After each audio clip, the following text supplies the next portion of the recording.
So, Vrindavan, as described in the Vedic corpus. So, when I mention Vedic corpus, it means the four Vedas.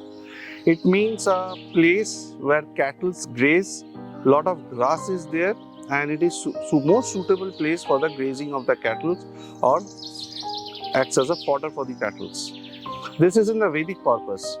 But to the best of our knowledge and to the best of the understanding of the common man, the real mention of the Vraj Bhumi comes during the Dwapar Yuga, when we see in Mahabharata, in Harivamsha, and in Srimad Bhagavatam, it is being mentioned as a place which is inhabited by the Yadavas. And when we say Yadavas, it primarily refers to two clans of the Yadavas.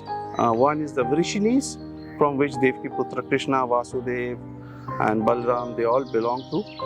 And the other one is the Andhakas.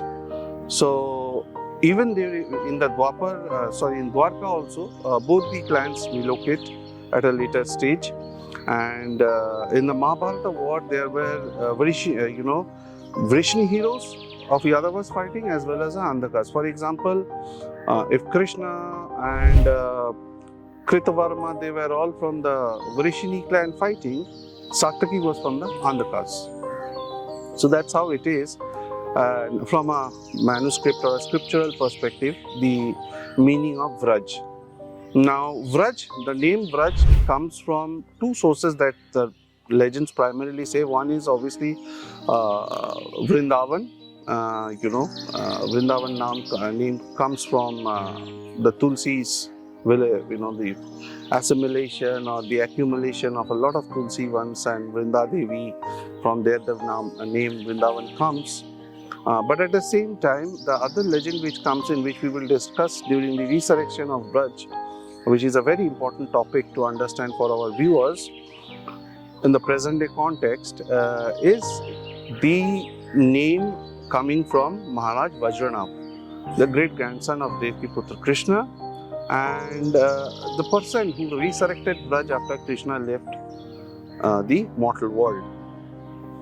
So that's in a quick nutshell what Vraj comes from, or Vrindavan name comes from, and Tulsi's Mahatma we all know. Tulsi, Vishnu Puran, Bhagavad Puran gives you the story of Sri Vishnu marrying Tulsi or Vrinda Devi, during the Jalandhar episode. Now, very interestingly, during the Jalandhar episode, while we know, or the Padma Puran in particular speaks of Narayan, Sriman Narayan going to Tulsi Devi or Vrinda Devi, in order to defeat Jalandhar. But what is not publicized, the other side of the story, is the emergence of Jalandhar into the gufa where Ma Parvati was meditating. And the Padma Puran incident, or the Puranic Itihasa, so to say, which tells you that when Mata Parvati was meditating in her cave, Jalandhar took the form of Shiva, and he approaches Ma Parvati, and Asur being an Asur, he holds the two severed heads of Kartik and Ganesh, and he tells Mata Parvati that I want to, kind of be close to you. So Mata Parvati clearly refuses. She gives a justification, and then when Jalandhar doesn't agree in the disguise of Shiva, Mata Parvati, assumes the form of Dasu Mahavidya, which scares the Asura away, and he runs for his life. So this episode is never spoke of, and why I'm speaking of this is, ever since we grew up, everywhere in the cinemas, in the films, in serials also, or in magazines, or books, comic books, or whatever you say, this episode of Jalandhar has been glorified, where Sriman Narayan goes to Vrinda. But it is never glorified what the Asura also does, which is much more devastating.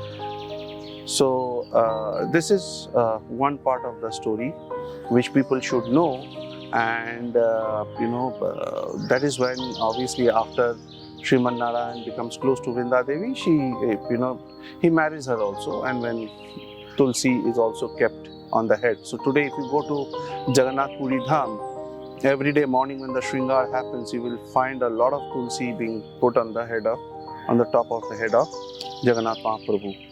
So this is something what you see during Rath Yatra. This is a part of the daily Riti Niti of the temple. So yeah, so this is in nutshell what it looks like.